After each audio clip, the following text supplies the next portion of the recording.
Welcome to the Holly Area Community Show. I'm your host, Jody, and I'm here at Holly High School with Mark Haugen, who has been a fixture here for a while at the school as the Student Assistant Coordinator. Correct. Do I have that right? That's right. And we're going to be talking today with both Mark and a woman by the name of Lori Sandus-Beauchamp about their program here, kind of how your roles differ. But last week we talked about bullying and suicide, and these are topics that are, floating around nationwide. Recently we've struggled with some of that in the rural communities. So welcome to the show, Mark. Thank you. And let's just talk about your role, because that's an interesting title, Student Assistance Coordinator. What exactly is that? When I was hired here at Holly Schools, I came from Detroit Lakes as a chemical health coordinator.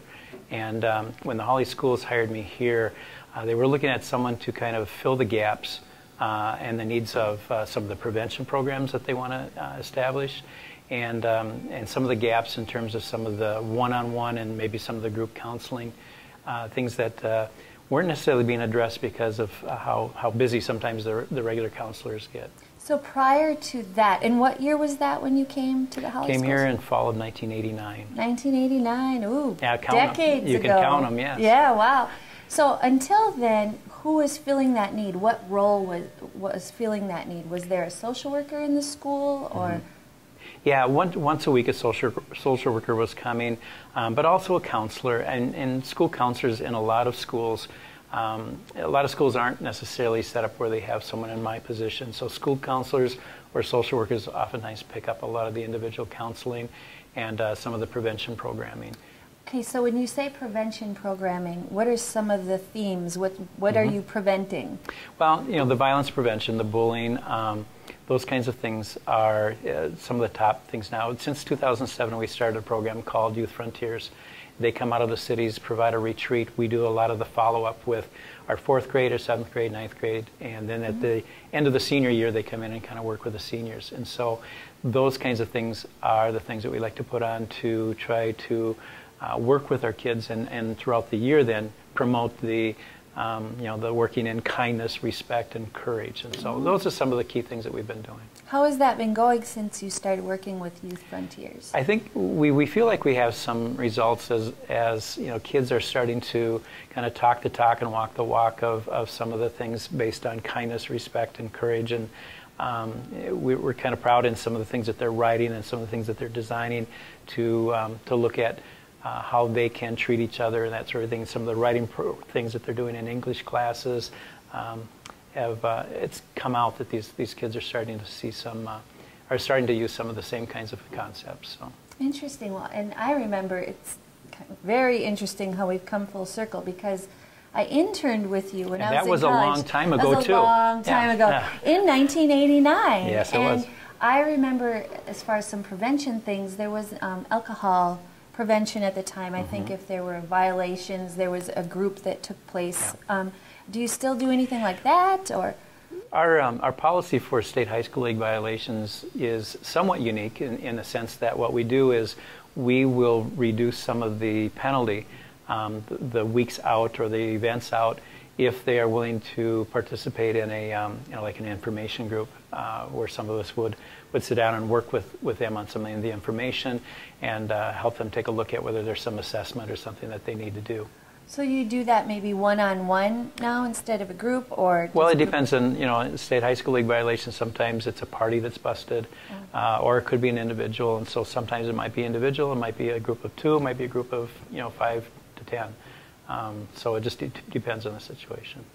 Well, I know that you've got decades of great work and you've affected, no doubt, many kids from the Holly School District. So I'd like to thank you personally for that, Mark. Thanks, and Jody. We're going to take a little break. And you're the Student Assistant Coordinator. We're going to talk to the school counselor after the break. Thanks, Mark. Thank you. And we're back at Holly High School with our school counselor here at Holly, Lori Sandus-Beauchamp. Welcome to the show as well. Thank you, Jody. We just talked to Mark about his role as Student Assistant Coordinator. Now you're considered the school counselor. Tell us about the difference between your roles and what you do. Sure.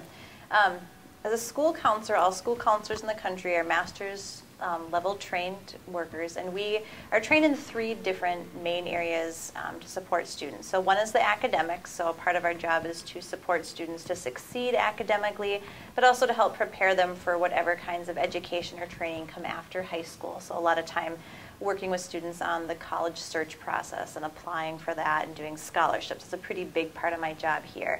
A second piece that school counselors are trained in is the career exploration. So the whole process that kids go through from starting to discover what they're interested in and what their options are to really determining what it is they want to do when they grow up and what it is they want to do when they leave Holly High School and how to make that happen. The third part that school counselors are trained in is to deal with the personal and social counseling side of things. And we can deal with those issues by seeing kids individually, we can see kids in groups, and we can also go into the classroom and do classroom guidance lessons on topics relevant to that area. Now in Holly, we're really fortunate that Mark and I are both able to kind of share the load working with kids because we're finding there's way more work than I think either one of us can manage on our own. And so we're able to share that.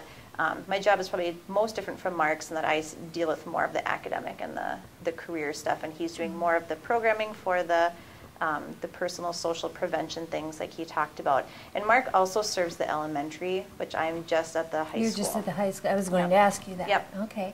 So I remember way back in the 70s, in 9th grade is when we really started exploring some potential careers. Is that when it begins here, or do you begin that process earlier? Yep. I'm trying to get kids exploring more, starting in 7th and 8th grade already. You know, I would say probably in 9th and 10th grade is when kids are starting to get more serious, but 7th and 8th grade is such a fun age for kids. They're so curious about things anyway, and they are probably the most excited group to work with as they're kind of learning about what their options are out there, and they just dream so big. So they're really probably the most fun ones to work with.